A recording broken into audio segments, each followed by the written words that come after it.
What's up, everyone? How you guys doing, man?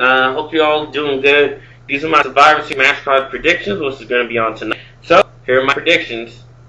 Edge versus Kane. I'm thinking Kane may retain the title. It wouldn't make sense for him to, it wouldn't make sense for Edge to win after, Kane beats The Undertaker week to week. Sorry to steal the lines from the stage, but I agree. I think Kane's gonna, pull off, and I'm thinking he should have this huge title reign until The Undertaker returns. The Undertaker becomes World Heavyweight Champion, he'll overcome Kane. I think boring for to be out of the Undertaker and Kane feud, and it's just an ordinary match.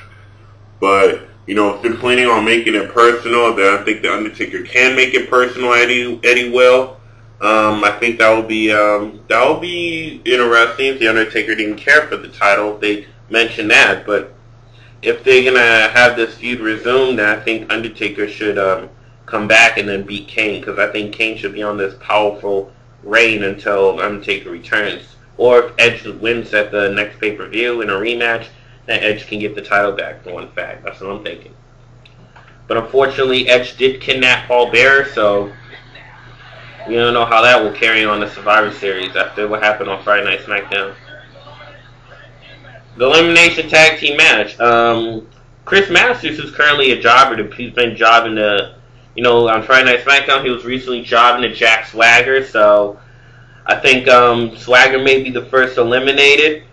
Tyler Rex, I'm thinking he may take out Big Show, take out Big Show. Drew McIntyre, I think, may take out, MVP may take out Cody Rhodes or McIntyre, and then Big Show takes out, I think 2 to 3 superstars, and then eventually Tyler Rex takes out Big Show, and then Kofi takes out Rex, and then eventually Kofi gets beat by Del Rio, and then Rey Mysterio and Del Rio may go at it, or it could be Big Show becoming the sole survivor. I don't know if that could happen.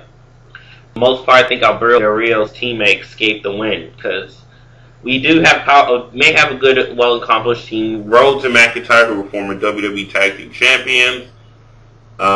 Rex was just a newcomer on the team of Bragging Rights, who won both their team won.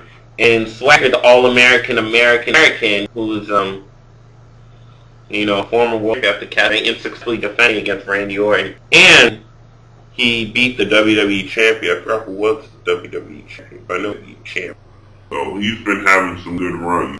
If Rey Mysterio's team could pull out, it would be great. I want the build to really go on with Alberto Del Rio, and I think it would be great if they pull out the. So it'll make it pretty easy how that can really pull out. So yeah, like I said, I think it would be interesting for them to pull out for Alberto Del Rio. So yeah, my vote is, I have to say, this could be a tough one.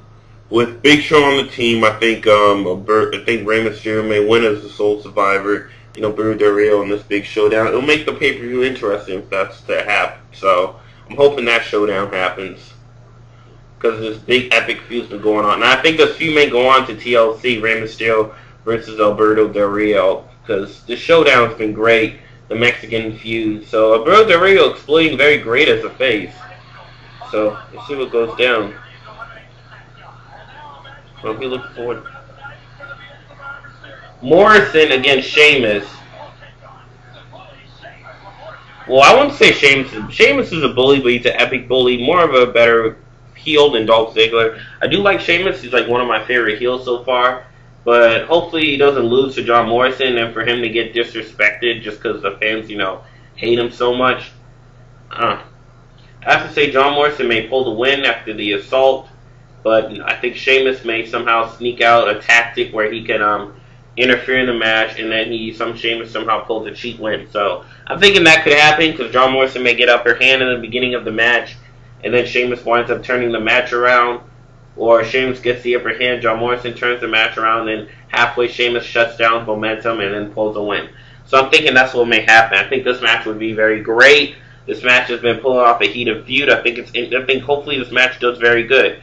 Morrison against Sheamus. So if they can pull out this good match with two athletic against a super heavyweight like Sheamus, a powerhouse heavyweight like Sheamus against a high flyer, I think they pull off good, because they did pull off a good match in the Falls Count Anywhere match on Monday Night Raw. So this match should be good, despite the fact it's a standard match. So that's what you expect most out of it. But see how that carries out. So main event, Wade Barrett against Randy Orton.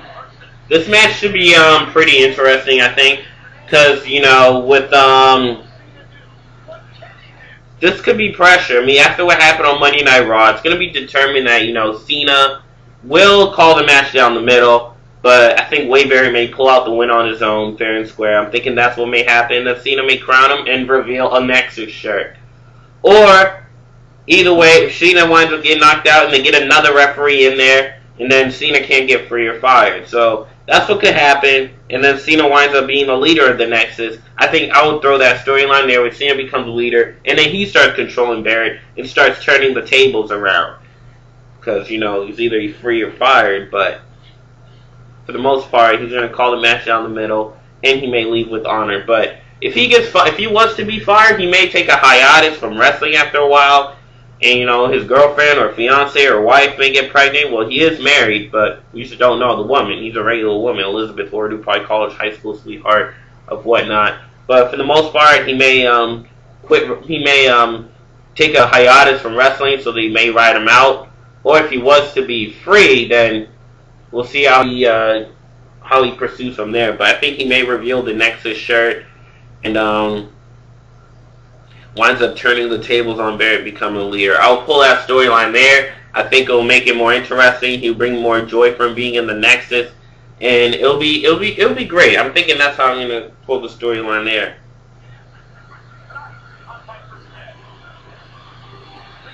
So hopefully this match does very well, or match does very good, and it'll be great. And a match that was recently on the card, I have to say.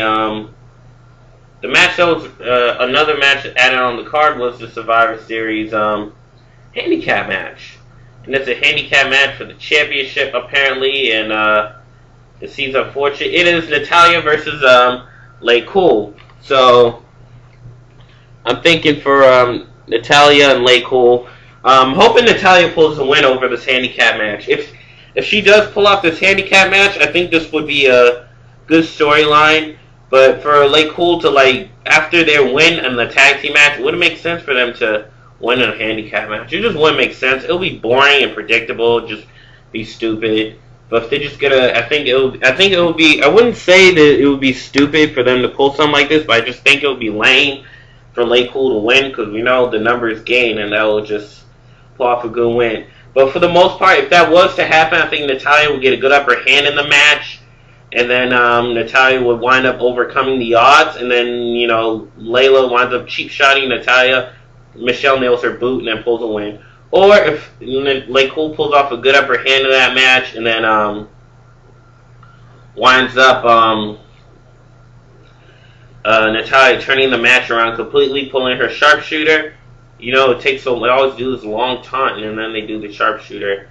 And then Natalya pulls a win. So if Natalya was to pull a win, I'll see how, Lay Cool, will rebuild their persona. I think it would be time for them to build their persona if they were to stay as a unit. I mean, it's been a year now since they're a part of a group.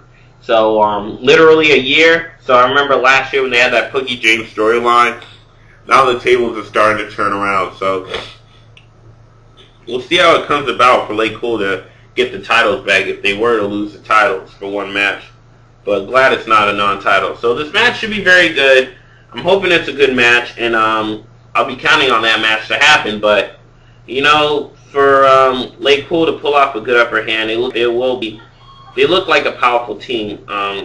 Apparently with their powerful finisher, the boot to the face, and you can see it right there. It looked very excellent. But they didn't see it coming. Whoop!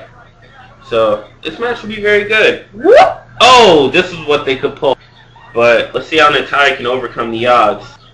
3. I think that was good. And the match that was actually added on the card was Ted DiBiase versus Daniel Bryan. You can see that match was added on the card after Ted DiBiase's interference in the match. Well, after Daniel Bryan's victory. And apparently for Ted DiBiase to beat down Bryan. He said he turned down the $1 million title because now he's going after a real title. It would have been interesting if he had both titles, the United States Champion and the $1 million title. It could make him feel a little better than this. But I'm glad he moved on from the title after, you know, giving the title back and to his father, and Goldust giving the title back, and he wants to, you know, bring this loyalty stuff. So for that to happen, so for something like this to happen with DiBiase, I think it would be great if he pulls off the win. But I think for the most part, Daniel Bryan may pull off the win. So see right here, Ted DiBiase versus Daniel Bryan. I'm hoping Daniel Bryan may pull off a good upper hand in the match. Ted DiBiase deals a cheap shot to become the winning streak, and I'm betting that Ted DiBiase may become. Yeah, but I think Daniel Bryan may escape with this one and pulls off a cheap shot, and then Ted DiBiase may wind up winning the rematch. That's what I'm thinking for the most part. So we'll see how he moves on from this $1 million title shebang. Goldust and Xana didn't move on after Xana was eliminated. So something else is to happen. Another match has been added to the title. Kaval against Dolph Ziggler. After pulling the upset win, Kaval is like on this shooting momentum, unfortunately, and he looks well anticipated for this title match. So after this impressive victory, I'm thinking Dolph Ziggler. I think Kaval may pull off a win to continue his reign on Dolph Ziggler. But you know, ever since Dolph Ziggler and Caitlyn have moved, or Vicky have moved on from this love triangle, and after him beating Mark Henry, I'm glad he's getting this push that he is now. That's saying that his head is cleared. He could just move on, and you know, he literally took out 500 pounds off his weight for this love triangle shebang. Now he can move on and focus on his true love, Vicky Guerrero, not the mistress. So good thing she's out of the picture. So I'm thinking that, you know, Kaval may pull out this one. Dolph Ziggler get this powerful upper hand in the match, and then Kaval winds up turning the table. So another title added in the title hunt. I think this is going to be a great Survivor Series. So I like how they're going. But I seriously like how they're going with this for Kaval and Dolph Ziggler. But it was great. Kaval finally gets a win, and then, you know, for him to challenge the title, I think this would be excellent. So we'll see how it goes from there. So after winning NXT, he's ready for at a pay-per-view of his choice. Well, guess what? I think I picked my decision. This Sunday, after it would be funny if Blake Cool was managing Kaval in this match, and they both turn against Kaval, because you know they heel shebang. But so I'm hoping if Kaval can pull this win, I think this could boost up his momentum. But if Dolph Ziggler somehow wins, I don't know how that would make sense, but I think Dolph Ziggler should win it like this rematch. So for the most part, I'm thinking that Kaval may pull out with this one and continue his momentum and his build-up after losing a number of matches. It's a good thing he won this match. It's a good thing he's on this roll. So I'm hoping that Kaval may pull out with this one, and Ted DiBiase may pull out with this win by some surprisingly sneaky victory. Maybe Maurice may interfere in this match. That's what I'm thinking. And then he becomes a new United States champion. And if they have this inter-promotion match, I would have to see Kaval versus DiBiase. I think this would be great. Kaval and DiBiase pull off in this inter-promotional feud. But I'm thinking I will have Ziggler win the rematch and get the title back from Kaval. And then same thing for Daniel Bryan, or DiBiase wins the rematch. That's what I'm thinking. But this match is still going to be great. I'm still going to be a match. I'll see how it goes down. So I'll be keeping a close look on the match with Kaval and Ziggler. And I'll be excited to see the win. So, it's the Red Dog Extreme, man. These are my predictions, and I'm taking you to the extreme. So, subscribe to me up there and leave your comments below, and I'll be excited. Peace.